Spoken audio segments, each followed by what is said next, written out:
लीतं येन तस्मै श्रीगुरुवे नमः। गुरुवे गौरचन्द्राय राधिकाय तदालये कृष्णाय कृष्णभक्ताय तद्भक्ताय नमो नमः। वाञ्छाकल्पतरुभ्यश्च कृपा सिन्धुभैव च पतितानां पावनेभ्यो वैष्णवेभ्यो नमो नमः। नमो महावदन्याय कृष्णप्रेमप्रदायते कृष्णाय कृष्णचैतन्य नामने गौरतिशे नमः। हे कृष्ण करुणा सिंधु दीनबंधु जगतपते गोपेश गोपिका कांत श्री राधा कांत नमस्तुते। तप्त कांचन गौरांगी श्री राधे वृंदावनेश्वरी वृषभानुसुते देवी प्रणमामि हरि भक्त्या विनयपुरादलक्षे क्षिप्तश्च कामादितरङ्गमध्ये कृपामयि त्वां शरणं प्रपन्ना वृन्दे नमस्ते चरणारविन्दं वृन्दे नमस्ते चरणारविन्दं वृन्दे नमस्ते चरणारविन्दम्। श्रीकृष्ण चैतन्य प्रभु नित्यानंद श्री अद्वैत गदाधर श्रीवासादि गौर भक्त वृंद। हरे कृष्ण कृष्ण कृष्ण हरे हरे हरे राम राम राम हरे हरे। मैं सबसे पहले मेरे गुरुपाद पद्म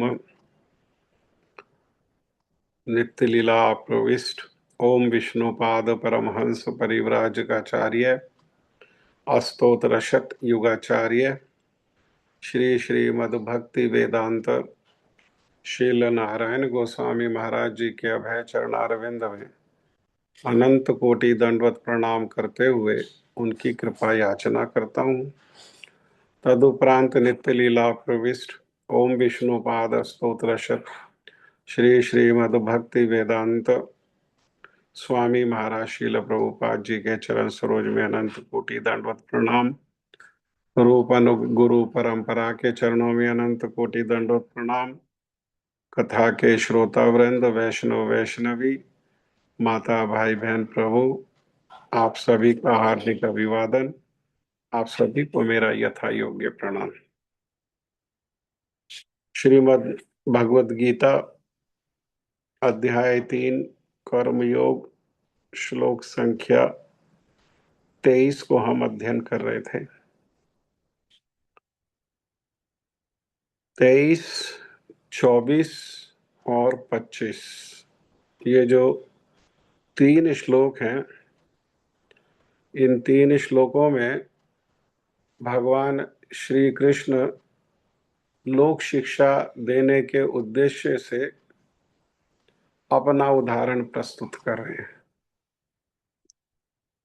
अपना उदाहरण तो प्रस्तुत कर रहे हैं, लेकिन भगवान कोई भी बात को कहें तो जैसा हमने प्रारंभ में कहा था और हम लोगों ने समझने का प्रयास किया था कि वे परम भगवान हैं, इस बात को स्वीकार करके तब हमको भगवद गीता को समझने का प्रयास करना है। और वे भगवान हैं, वे हर परिस्थिति में ही भगवान हैं। हर समय हमेशा के लिए वे भगवान हैं, और वे भगवान होने के कारण उन्होंने बहुत सारे ऐसे कार्य किए हैं जो वेद विहित नहीं है, वेदों में जिनको नहीं बताया गया है। लेकिन क्यों? क्योंकि भगवान ने वेदों को स्वयं प्रदान किया, और वेदों को प्रदान किया किसके लिए? वो जो सृष्टि भगवान ने करी, आगे ब्रह्मा जी के माध्यम से, और ब्रह्मा जी के आगे जो है मनु महाराज के माध्यम से जितनी भी जो भी सृष्टि करी है, ये वेद उनके लिए हैं। वेदों का नियम भगवान के ऊपर नहीं लागू हो सकता। भगवान वेदों से भी श्रेष्ठ हैं। वेद को भी एक रूप में भगवान ही कहा गया। इस सृष्टि को सुचारू रूप से संचालन करने के उद्देश्य से, ये सृष्टि सुचारू रूप से चल सके, हाँ, और किसी से किसी को कष्ट नहीं हो, तो इसी उद्देश्यों को लेकर के ये वेदों को भगवान ने ब्रह्मा जी को प्रदान किया, ये वेद प्रदान किए। वेद का अर्थ ही क्या है? वेद का अर्थ है जानना। हाँ? क्या जानना? भगवान को जानना। तो भगवान तो स्वयं को जानते हैं, तो किनको वेदों को जानना है? किनके लिए वेद हुए? जो भगवान को नहीं जानते हैं, हाँ, उनके लिए। अर्थात ये जो संसार की जो सृष्टि हुई, उसमें जो जीव है, उनके लिए वेद है। ब्रह्मा से लेकर के और चींटी तक के लिए क्या है? ये वेदों की शिक्षा है। हाँ? लेकिन ब्रह्मा से जो श्रेष्ठ है, ब्रह्मा से जो ऊपर है, वे वेदों से परे हैं। अर्थात वे वेदों से परे होकर के उनके द्वारा जो किए गए कार्य हैं, जैसा यहाँ भगवान कह रहे हैं ये श्लोक में, यदि ही हम न वर्तेयम जातु कर्मण अतीन्द्रिता मम वर्तमानानुवर्तन्ते मनुष्य पार्थ सर्वशः। यदि ही अहम न वर्तेयम जातु कर्मण्यतीन्द्रिता मम वर्तमाना मम वर्तमानुवर्तन्ते मनुष्य पार्थ सर्वशः। एक बार इस श्लोक को दो चार भक्त पढ़ लो, और फिर दूसरे श्लोक को भी पढ़ते हैं, और यदि दूसरे दोनों श्लोकों को एक साथ समझने का प्रयास करेंगे। तीन श्लोक में, जिन तीन श्लोकों में भगवान जो है वो अपने उदाहरण से लोक शिक्षा देने के लिए अपना उदाहरण प्रस्तुत कर रहे हैं। बोलिए। यदि हि अहं न वर्तेयं जातु कर्मणि अतन्द्रितः मम वर्तमानुवर्तन्ते मनुष्याः पार्थ सर्वशः।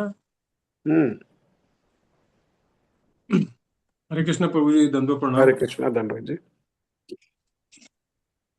यदि हि एम न वर्तेयम जातु कर्मण्य अतन्द्रिता मम वर्तमानुवर्तन्ते मनुष्या पार्थ सर्वशः। हरे कृष्ण प्रभु जी, दंडवत प्रणाम। हरे कृष्णा धनराज जी। यदि हि अहम नावर्तेयम जातु कर्मणि अतन्द्रिताः माम वर्त्म अनुवर्तन्ते मनुष्य पार्थ सर्वशः। माम नहीं है, मम। मम वर्तमानुवर्तन्ते। हरे कृष्ण प्रभु जी। हरे कृष्णा दंडवत जी। प्रणाम। धनराज जी। यदि यदि हि अहम न वर्तेयम जातु कर्मण्यतन्द्रितः मम वर्तमानो वर्तन्ते मनुष्याः पार्थ सर्वशः।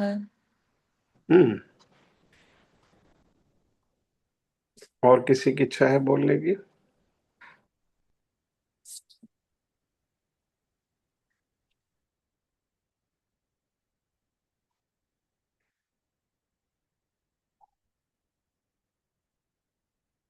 भगवान इस श्लोक में कह रहे हैं, क्योंकि यदि मैं नियत कर्मों को सावधानी पूर्वक ना करूं, तो हे पार्थ, यह निश्चित है कि सारे मनुष्य मेरे पथ का ही अनुगमन करेंगे। हम्म? भगवान कह रहे, मैं जो नियत कर्म है, मेरे लिए कोई नियत नहीं है। संसार के लिए नियत कर्म है, लेकिन मेरे लिए कोई नियत कर्म ना होते हुए भी, जैसा हम पहले सुन करके आए कि नियत कर्म उनके लिए है जिनके जीवन में अभाव है, जिनके जीवन में कामनाएं वासनाएं हैं। हाँ, भगवान को किसी प्रकार का कोई अभाव नहीं है और उनकी अपनी कोई कामना वासना भी नहीं है।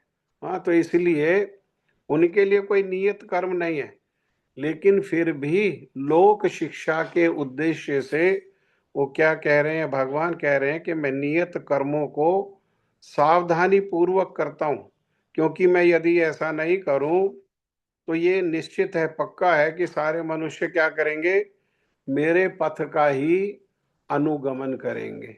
हाँ, मेरे पथ का ही अनुगमन करेंगे।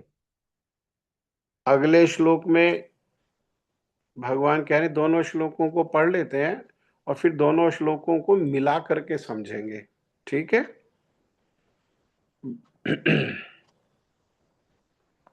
उत्सीदेय मे लोका ना कुर्याम कर्म चेताहम संकरस्य च कर्ता स्याम उपन्याम इमा प्रजा। उत्सीदेयु इमे लोका ना कुर्याम कर्म चेदहम संकरस्य च कर्ता स्याम उपन्याम इमा प्रजा। बोलिए।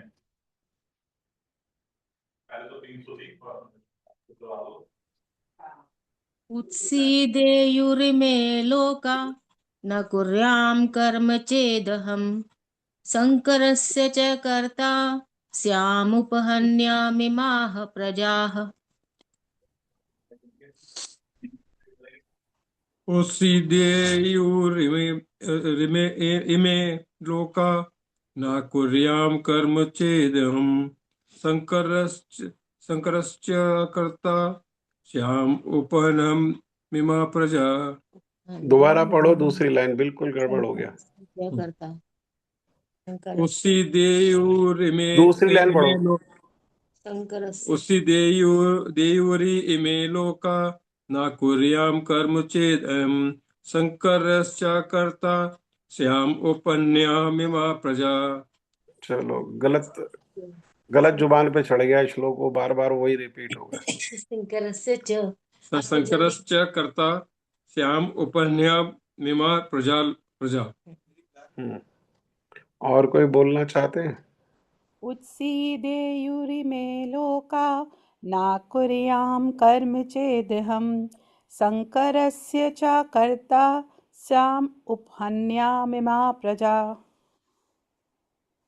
और कोई बोलना चाहते हैं?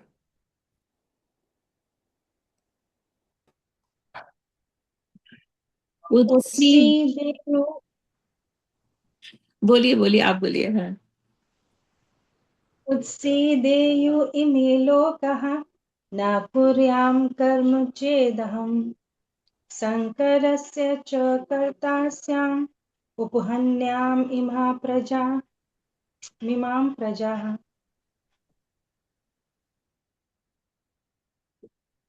उत्सीदेयुः इमे लोका न कुर्याम कर्म चेदहम शंकरस्य च कर्ता श्याम उपहन्याम इमः प्रजा।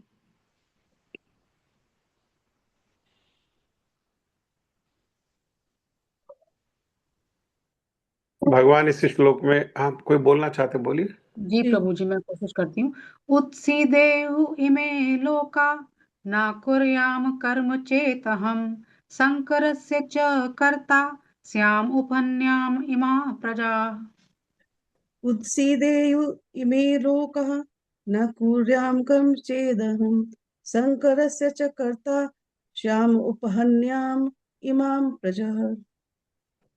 इमा प्रजा, इमाम नहीं है, इमाम तो मस्जिद में होते हैं। इमाम प्रजा।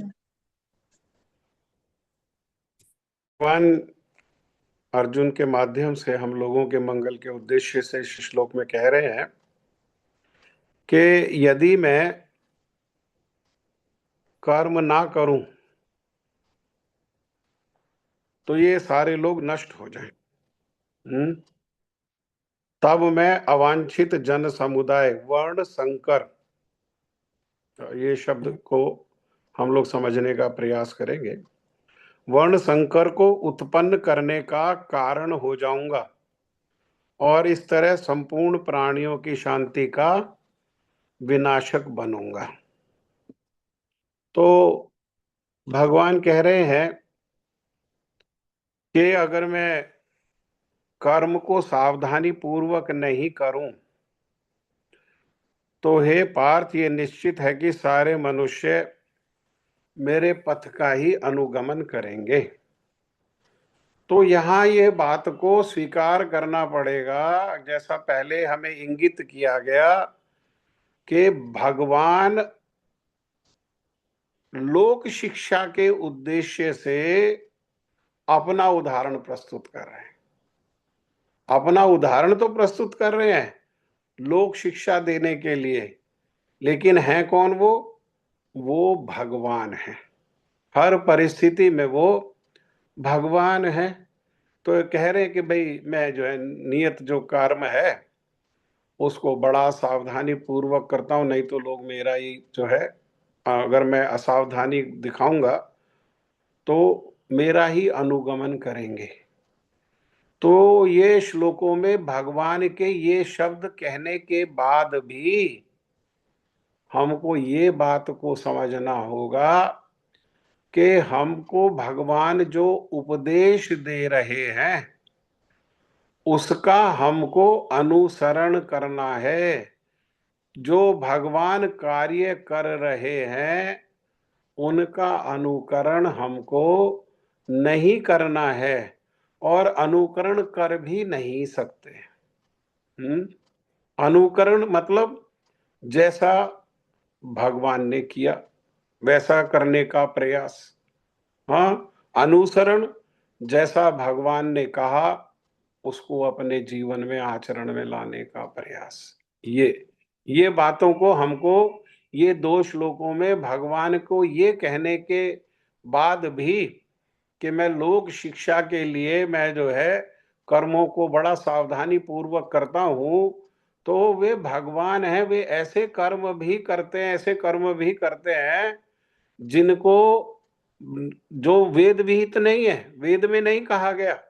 उन्होंने ब्रज में रहते हुए आधी शरद पूर्णिमा को आधी रात को बंसी वादन किया और बंसी वादन करके वहां पर ब्रज गोपियां आ गई। ये ब्रज गोपियां कौन है? तो ये विवाहिता पत्नी है। विवाहिता पत्नी है, इनके गोपों से विवाह हुआ। बाह्य दृष्टि से जो ब्रज के जो गोप हैं उनसे विवाह हुआ, परंतु मूल में ब्रह्म विमोहन जो लीला है उससे हमें पता लगता है कि वास्तव में इन सारी ब्रज गोपियों का विवाह ब्रजेंद्र नंदन श्याम सुंदर से ही, हाँ, किसी और से नहीं हुआ। लेकिन होने पर भी हाँ, भगवान ने क्या किया? भगवान ने तो रास लीला किया। कितनी गोपियों को लेकर के? तो भागवत में कहा गया 100 कोटि 100 करोड़ गोपियों को लेकर के भगवान ने क्या किया? भगवान ने रास किया। ये तो वेद विहित कार्य नहीं है। हाँ, और संसार में किसी के लिए भी ये संभव ही नहीं है। किसके लिए संभव है? एकमात्र भगवान ही संभव है। ये भगवान को छोड़ करके और किसी के लिए भी संभव नहीं है। तो क्या जो भगवान ने कार्य किए तो कहेंगे कि भगवान ने भगवत गीता में कहा है कि मैं जो कर्म है उसको बड़ा सावधानी पूर्वक करता हूं, क्योंकि जो मैं कर्म करूंगा वही दूसरे लोग जो है उसको जो है देख करके कर्म करेंगे। तो ये भगवान से असावधानी हो गई क्या? नहीं, वो भगवान है। वो कैसे हैं? वो भगवान है।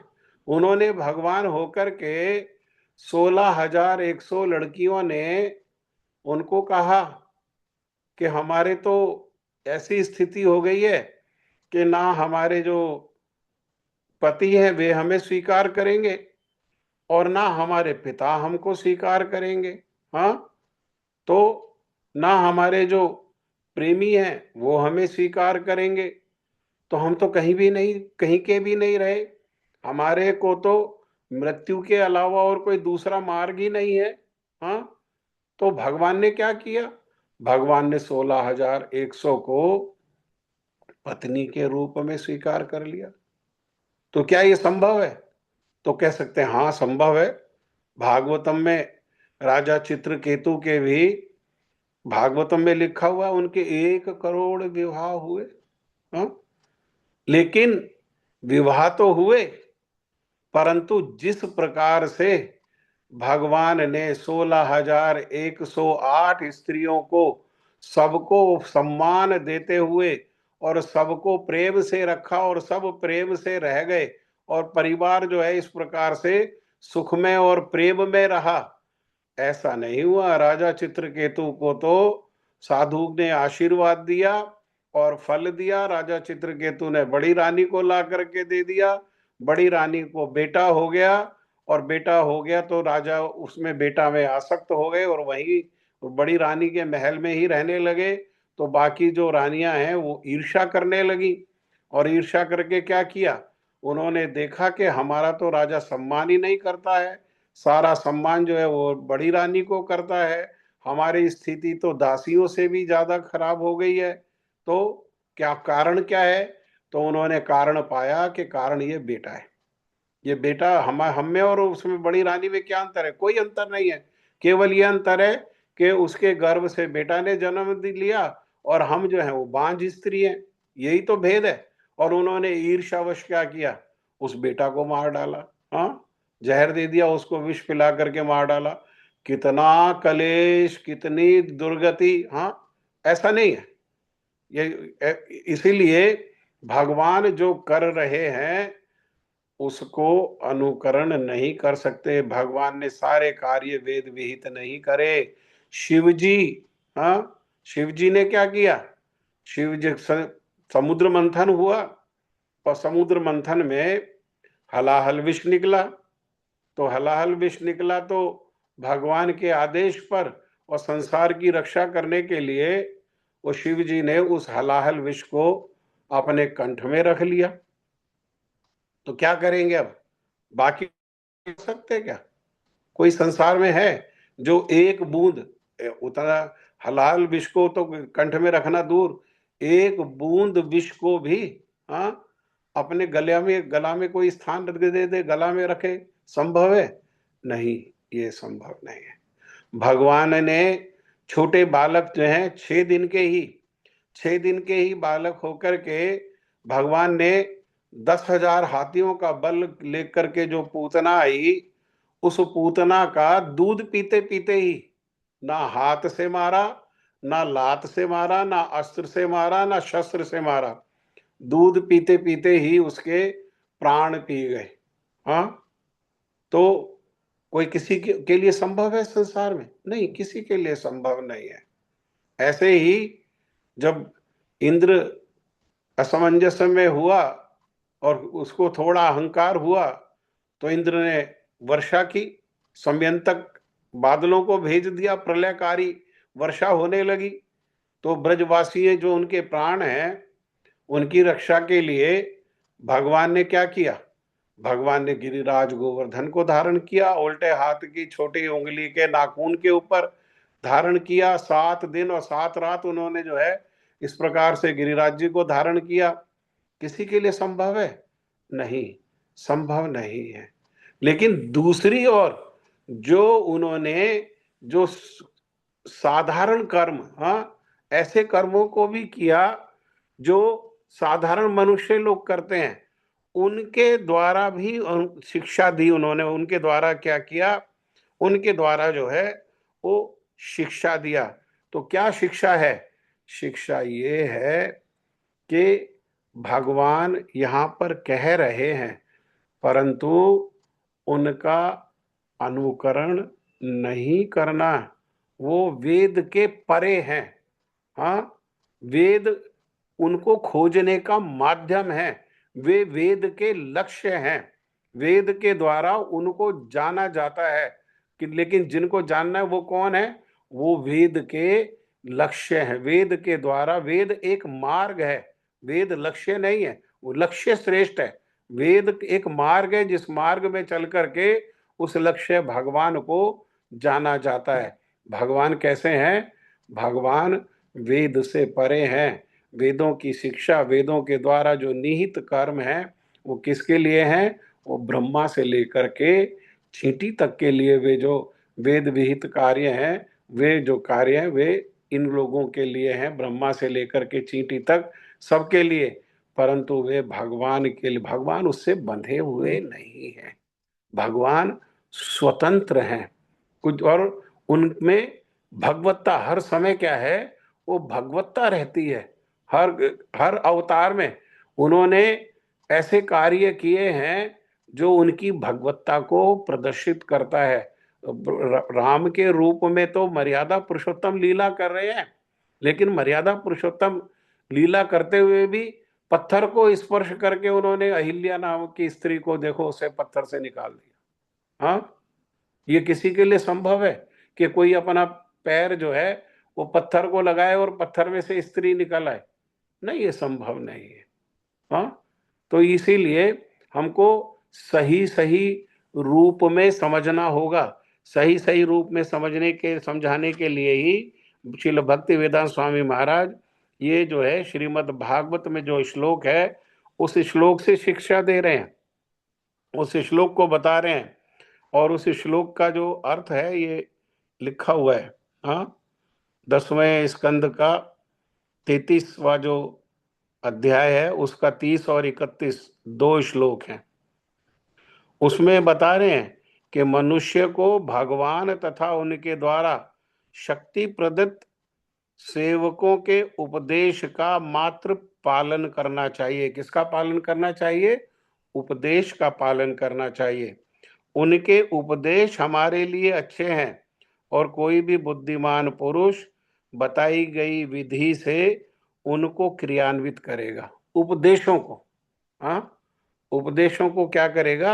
अपने जीवन में आचरण में क्रियान्वित करना, मतलब आचरण करना। फिर भी मनुष्य को सावधान रहना चाहिए कि वह उनके कार्यों का अनुकरण ना करे। उसे शिवजी यहाँ पर उदाहरण दिया ना, यहाँ पर कहाँ था? रुद्र। ये पहले श्लोक के दूसरी लाइन में, रुद्रो अब्दिजम विषम, जैसे भगवान रुद्र ने, शिवजी ने जैसे विष को पी लिया, हाँ, तो ऐसे जो है साधारण व्यक्ति नहीं पी सकता। ऐसे ही जो है अति मानवीय भगवान जो है वो कार्य करते हैं। भगवान के भक्त भी उन कार्यों को कर सकते हैं, परंतु हमें क्या करना है? हमें भगवान से और भगवान के भक्तों से, भगवान के परिकरों से हमको उनके उपदेशों को ग्रहण करके उपदेशों को ही अपने जीवन में आचरण में लाने का प्रयास करना है। उनके द्वारा किए गए जो कार्य हैं उनका हम कह रहे हैं भगवान के अनुगमन करेंगे, लेकिन हम उनका अनुगमन नहीं कर सकते। यहाँ पहले श्लोक में भी 23वें श्लोक में भगवान ने कहा, यदि मैं नियत कर्मों को सावधानी पूर्वक ना करूं तो हे पार्थ, यह निश्चित है कि सारे मनुष्य मेरे पथ का ही अनुगमन करेंगे।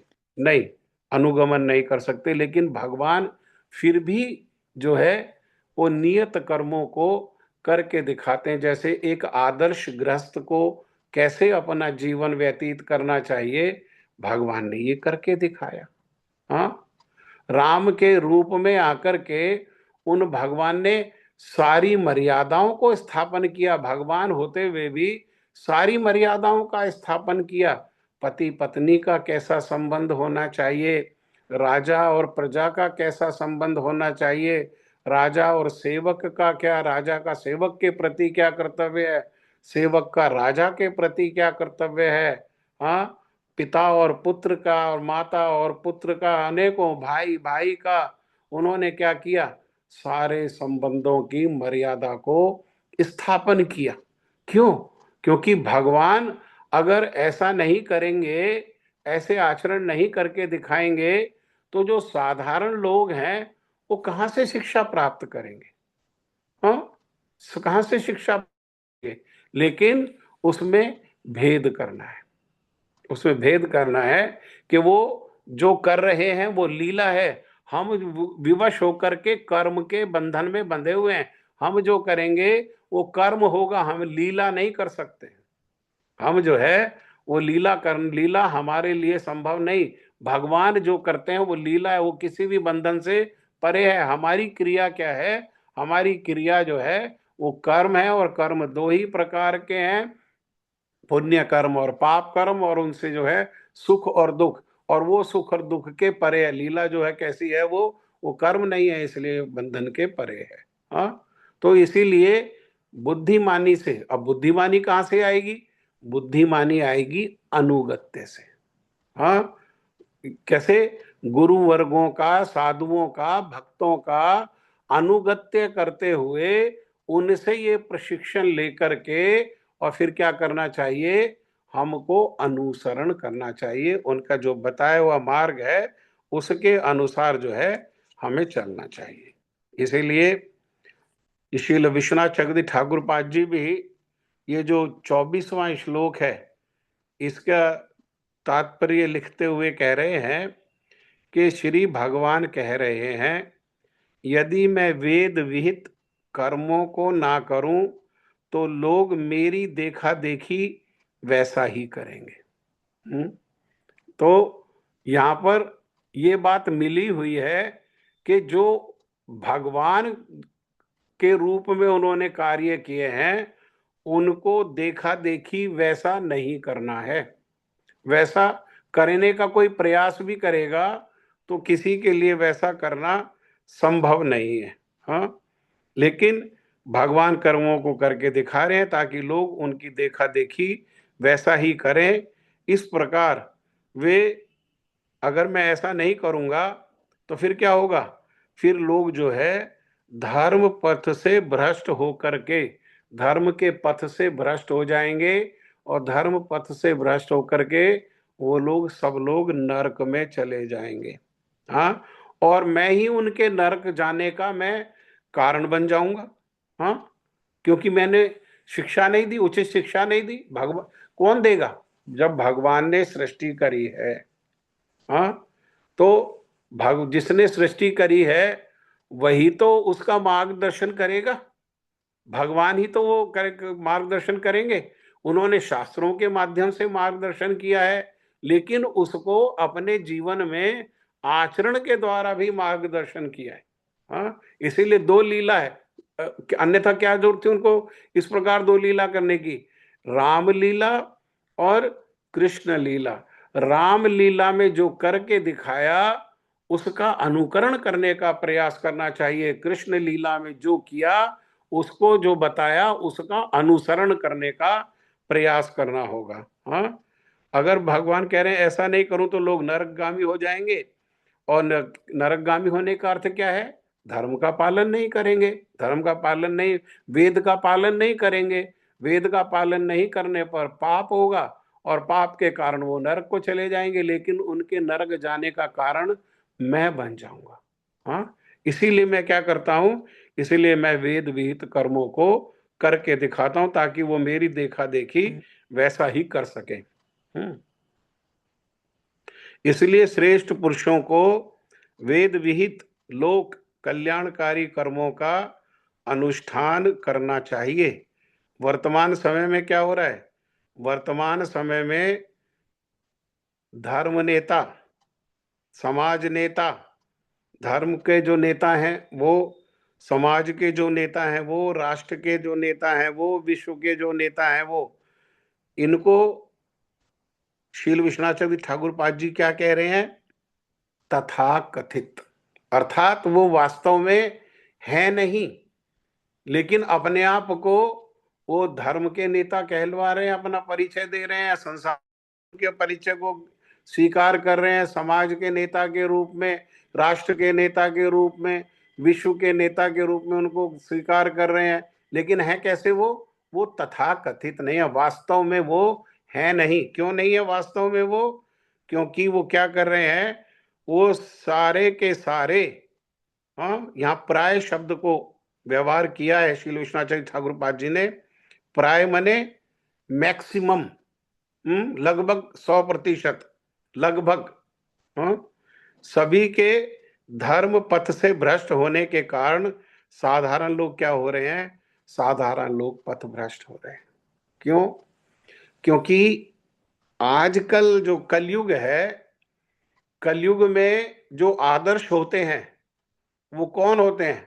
आदर्श में परिवर्तन आता रहता है। जैसा स्वभाव होता है समय के अनुसार, उस स्वभाव के अनुसार ही आदर्श पुरुष चुन लिए जाते हैं अपने। आजकल के हीरो कौन है? आदर्श माने हीरो। आजकल के हीरो कौन है? ये नेता और अभिनेता। हाँ, नेता और अभिनेता ही तो आजकल के आदर्श हैं। लोग क्या कर रहे हैं? लोग इन्हीं को कॉपी कर रहे हैं। जैसा ये पहनावा पहनते हैं वैसा पहनावा पहनने का प्रयास करते हैं, जैसा ये बोलते हैं वैसा बोलने का प्रयास करते हैं, और जैसा ये बाल रखते हैं वैसा बाल रखने का प्रयास करते हैं। जैसा समाज में, ये समाज जैसा इनका समाज है वैसा ही आज जो है पथ भ्रष्ट होकर के बाकी समाज हो गया है। हाँ, तो ये इनके आदर्श हैं। पर ये कैसे हैं? ये सारे के सारे पथ भ्रष्ट हैं। इसीलिए जो इनको फॉलोअर हैं, जो इनको फॉलो कर रहे हैं, वो भी कैसे हैं? वो भी सारे पथ भ्रष्ट हैं। ये पथ भ्रष्ट है। इसीलिए आज सब जगह क्या हो रहा है? आज जो है सब जगह दुर्नीति, अत्याचार, हिंसा, द्वेष, ये जो है ये मूल समस्या है। मूल समस्या है। और इस समस्या का कारण क्या है? इस समस्या का कारण ये है, जिनको लोग श्रेष्ठ जन मान करके स्वीकार कर रहे हैं, श्रेष्ठ जिनको मान करके स्वीकार कर रहे हैं, वे लोग जो है वो पथ भ्रष्ट हैं। पथ भ्रष्ट कहने का अर्थ क्या है? उन वेद विहित उनका आचरण नहीं है, धर्म के अनुसार उनका आचरण नहीं है, और उनका आचरण वेद विहित नहीं है, नहीं, पथ भ्रष्ट है। इसीलिए जो लोग उनको फॉलो कर रहे हैं, अधिकतर लोग उन्हीं को फॉलो कर रहे हैं। जो उनको फॉलो कर रहे हैं तो वे भी कैसे हैं? वे भी पथ भ्रष्ट हैं। इस समस्या को दूर करने के लिए क्या करना होगा? इस समस्या को दूर करने के लिए श्री विश्वनाथ चक्रवर्ती ठाकुर पाद जी कह रहे हैं, एक ही उपाय है। और वो क्या उपाय है? वो उपाय है साधु संग में हरिनाम कीर्तन एवं भक्ति का अनुशीलन ही इसका एकमात्र उपाय है। यही एकमात्र उपाय है। वर्ण संकर्ण जो होते हैं, वर्ण संकर्ण अवांछित, अवांछित मतलब समाज को जिनकी आवश्यकता नहीं है। जैसा अर्जुन प्रारंभ में कह रहा था, अर्जुन ने प्रारंभ में कहा ना कि वर्ण संकर्ण संतान की। कैसे भाई? ये युद्ध होगा, और युद्ध जो है हमें राजा बनाने के लिए ये युद्ध होगा महाभारत का, और इस युद्ध में पुरुष लोग भाग लेंगे, और जो पुरुष लोग भाग लेंगे वो युद्ध में आपस में एक दूसरे को मारे जाएंगे। तो युद्ध में मारेंगे तो युद्ध में तो लोग मारे जाएंगे, लेकिन स्त्रियां बच जाएंगी। और स्त्रियां बच जाएंगी तो क्या करेंगे? स्त्रियां बच जाएंगी तो शरीर की आवश्यकता की पूर्ति के लिए वो फिर दूसरे जो पुरुष हैं उनका संग करेंगी। उनका संग करने से क्या होगा? उनका संग करने से संतान उत्पन्न होगी। स्त्री पुरुष के संग से तो परिणाम संतान ही है। संतान उत्पन्न होगी, वो संतान कैसी होगी? वो संतान होगी वर्ण संकरण। वर्ण संकरण मतलब इसमें बहुत सारे वर्ण संकरण के अर्थ हैं। वर्ण संकरण का एक मूल अर्थ है कि एक क्या लिखा, अनवांटेड क्या है? वर्ण संकरण का एक अर्थ है कि एक वर्ण के स्त्री और दूसरे वर्ण के पुरुष, ऐसे उनसे उत्पन्न जो संतान है वो भी वर्ण संकरण है। धर्म के मार्ग पर नहीं चलते हुए संतान की उत्पत्ति करना, पाप मार्ग में लगे रह करके संतान की उत्पत्ति करना, वो संतान भी कैसी है? वो संतान भी वर्ण संकरण जो है वो संतान है। चरित्रहीनता के द्वारा संतान उत्पत्ति करना, वो संतान भी कैसी है? वो वर्ण संकरण संतान है। आजकल कलयुग में क्या हो रहा है? कलयुग में यही हो रहा है, पथ भ्रष्ट है, धर्म भ्रष्ट है, धर्म जानते ही नहीं है, और धर्म को नहीं जानने के कारण आचरण भी नहीं हो रहा है। जैसा देख रहे हैं वैसा ही आचरण हो रहा है, और जो देख रहे हैं वो कैसा है? वो पथ भ्रष्ट है, अधर्म का आचरण है। तो इसलिए अधर्म के आचरण की शिक्षा मिल रही है, और अधर्म को आचरण करते हुए संतानें कैसी उत्पन्न हो रही हैं?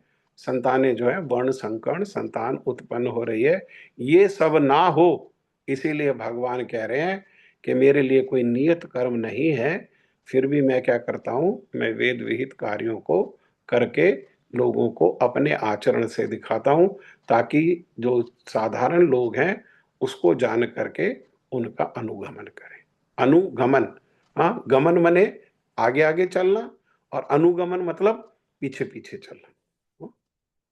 ठीक है, अभी समय हो गया, इसके आगे फिर परसों हम चर्चा करेंगे। इसमें तीसरा श्लोक जो बाकी है उसको भी परसों हम लोग चर्चा करेंगे। आप में से किसी का कोई प्रश्न है तो आप प्रश्न कहिए, अगर कोई प्रश्न नहीं है तो जय ध्वनि दें। प्रभु जी, वो इंग्लिश ट्रांसलेशन में अवांछित का मतलब अनवांटेड पॉपुलेशन लिखा हुआ था। अच्छा, अवांछित को हम अनवांटेड लिखा। जी जी। अनवांटेड मतलब नॉट सभ्य फ्रॉम। समाज को जी जिस प्रकार के संतान की आवश्यकता नहीं है। अनवांटेड, अनवांटेड का मतलब भी आजकल बहुत रूपों में गलत हो जाता है कि अभी शादी हुई तो शादी के 1 साल के अंदर ही संतान हो गई, अनवांटेड हो गई। हाँ, तो ये अनवांटेड नहीं है। अनवांटेड का अर्थ है कि सभ्य समाज को सुचारू रूप से चलाने के लिए जैसे लोगों की आवश्यकता नहीं है, वैसे लोग जो है उनकी उत्पत्ति होती है, वैसे लोग आ जाते हैं, उनको वर्ण संकरण कहा जाता है। अव्यभिचारेण, और ये सेम है प्रभु जी? नहीं, व्यभिचारण, आ मैंने तो व्यभिचार। नहीं हो गया, हाँ, आ मतलब नहीं, सॉरी, आ मैंने तो नहीं हो व्यभिचारेण गया, और ये सेम व्यभिचारण। ही है। हाँ, व्यभिचार, व्यभिचार जो है वो और ज्यादा गलत है, और ज्यादा खतरनाक है व्यभिचार। वर्ण संकरण मतलब धर्म का पालन नहीं है, जीवन में पाप ही पाप का पालन है, और पाप का पालन करते हुए उद्देश्य नहीं पता कि संतान उत्पत्ति का क्या उद्देश्य है, संतान उत्पन्न किया तो उसके प्रति क्या कर्तव्य है, उसको किस प्रकार की शिक्षा देनी है। तो ये इस प्रकार की संतान उत्पत्ति कर दी, वो वर्ण संकरण हो गई। लेकिन व्यभिचार तो नहीं है ना। पति पत्नी के बीच में अगर संतान उत्पत्ति होती है तो उसको व्यभिचार, व्यभिचार तब कहेंगे जब पति पत्नी को बीच में नहीं होकर के अधार्मिक संबंध के द्वारा संतान उत्पत्ति की जाए, उनको भी वर्ण संकरण, वर्ण संकरण की एक श्रेणी वो भी है। हाँ, लेकिन सबको, सारे वर्ण संकरण को व्यभिचार से नहीं कंपेयर कर सकते। हाँ जी, चैप्टर 3.5 में भी वो कुल क्षय प्रणश्यंती वाले श्लोक में था ये वर्ण संकर। हाँ, हाँ, जी जी जी, ठीक है प्रभु जी। नहीं, वो तो अर्जुन ने प्रारंभ में भी कहा, वर्ण संकरण जो है पहले अध्याय में भी वर्ण संकरण का जो है उन्होंने चर्चा किया है। जब उन्होंने कहा मैं युद्ध नहीं करूंगा क्योंकि हाँ, बहुत युद्ध सारे नहीं करने के क्षत्रिय कारण मारे बताया जाएंगे। कि मुझे हाँ जी पाप लगेगा, मेरे को राज्य दिलाने के लिए लोग मारे जाएंगे, स्त्रियां जो अकेली रह जाएंगी, और फिर ऐसे लोग वर्ण संकरण संतान क्या करती है, जैसा आजकल कर रही हैं संतानें। तो एक एक लक्षण बताया वर्ण संकरण संतान का। वर्ण संकरण संतान जो है अपने पितरों के उद्देश्य से ना श्राद्ध करते हैं, ना तर्पण करते हैं, ना उनको जल देते हैं। जो अपने पितरों को उद्देश्य से श्राद्ध नहीं कर रहे हैं, हाँ, उनको तर्पण नहीं कर रहे हैं, उनको जल आदि प्रदान नहीं कर रहे हैं, वो कैसे हैं? वे वर्ण संकरण ही है। अर्जुन ने बताया ये लक्षण, वे वर्ण संकरण ही है। हाँ जी प्रभु जी। और कोई प्रश्न है किसी का?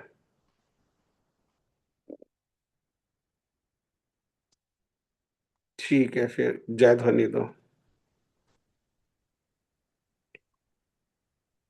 श्री श्री गुरु गौरांग आंदोलिका गिरधारी श्री राधा विनोद बिहारी जी की जय। ओम विष्णुपाद अष्टोत्तर श्री श्रीमद भक्ति वेदांत माधव गोस्वामी महाराज जी की जय। जय नित्य लीला प्रविष्ट ओम विष्णुपाद अष्टोत्तर श्री श्रीमद भक्ति वेदांत शील नारायण गोस्वामी महाराज जी की जय। जय नित्य लीला प्रविष्ट ओम विष्णुपाद अष्टोत्तर श्री श्रीमद भक्ति वेदांत शील वामन गोस्वामी महाराज जी की जय।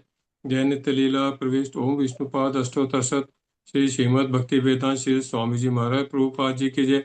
जय नित्य लीला प्रविष्ट ओम विष्णुपाद अष्टोत्तर श्री श्रीमद भक्ति वेद श्री श्रीमद भक्ति प्रज्ञान श्री केशव गोस्वामी महाराज जी की जय। जय नित्य लीला प्रविष्ट ओम विष्णुपाद अष्टोत्तर जगत गुरु श्री श्रीमद भक्ति सिद्धांत सरस्वती गोस्वामी प्रभुपाद जी की जय। जय नित्य लीला प्रविष्ट ओम विष्णुपाद परमहंस बाबा जी श्री गौर किशोर दास गोस्वामी महाराज जी की जय। जय नित्य लीला प्रविष्ट ओम विष्णुपाद सप्तम गोस्वामी सच्चिदानंद श्री भक्ति विनोद ठाकुर की जय। जय जय नित्य लीला प्रविष्ट ओम विष्णुपाद वैष्णव सार्वभौम श्री जगन्नाथ बाबा जी महाराज की जय। जय जय श्री गौड़ी वेदांताचार्य श्री बलदेव विद्याभूषण जी की जय। जय जय श्री रसिक चूड़ामणि श्री विश्वनाथ चक्रवर्ती ठाकुर की जय। जय जय श्री नरोत्तम श्रीनिवास श्री श्यामानंद प्रभु त्रय की जय। जय जय श्री कृष्णदास कविराज गोस्वामी प्रभु जी की जय। जय जय श्री रूप सनातन भट्ट रघुनाथ श्री जीव गोपाल भट्ट दास रघुनाथ षट गोस्वामी प्रभु जी की जय। जय श्री स्वरूप दामोदर राय रामानंद आदि श्री गौर पार्षद वृंद की जय। जय श्री नामाचार्य श्री हरिदास ठाकुर प्रभु जी की जय।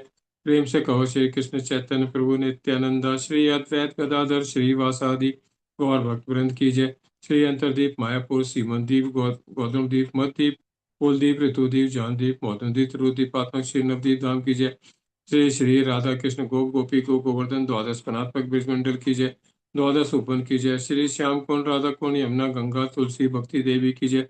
श्री जगन्नाथ बलदेव सुभद्रा सुदर्शन जू की जय। भक्ति विघ्न विनाशक सर्व विघ्न विनाशक श्री नरसिंह भगवान की जय। भक्त और श्री प्रहलाद महाराज की जय। चारों धामों की जय। चारों संप्रदाय की जय। चारों आचार्यों की जय।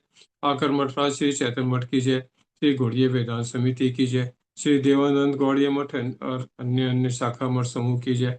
श्री हरिनाम संकीर्तन की जय। जय अनंत कोटि वैष्णव ग्रंथ की जय। जय समागत भक्त ग्रंथ की जय। जय आज के आनंद की जय। जय श्रीमद् भगवद गीता ग्रंथ की जय। जय हो। श्री राधानाथ प्रभु जी की जय। श्री निताई गौर प्रेमानंदे हरि हरि बोल हरि हरि आप सब बोल। भक्तों की जय हो, जय हो। हरे कृष्णा, राधे राधे, दंडवत हरे कृष्णा, कृष्ण, दंडवत दंडवत प्रणाम। दंडवत।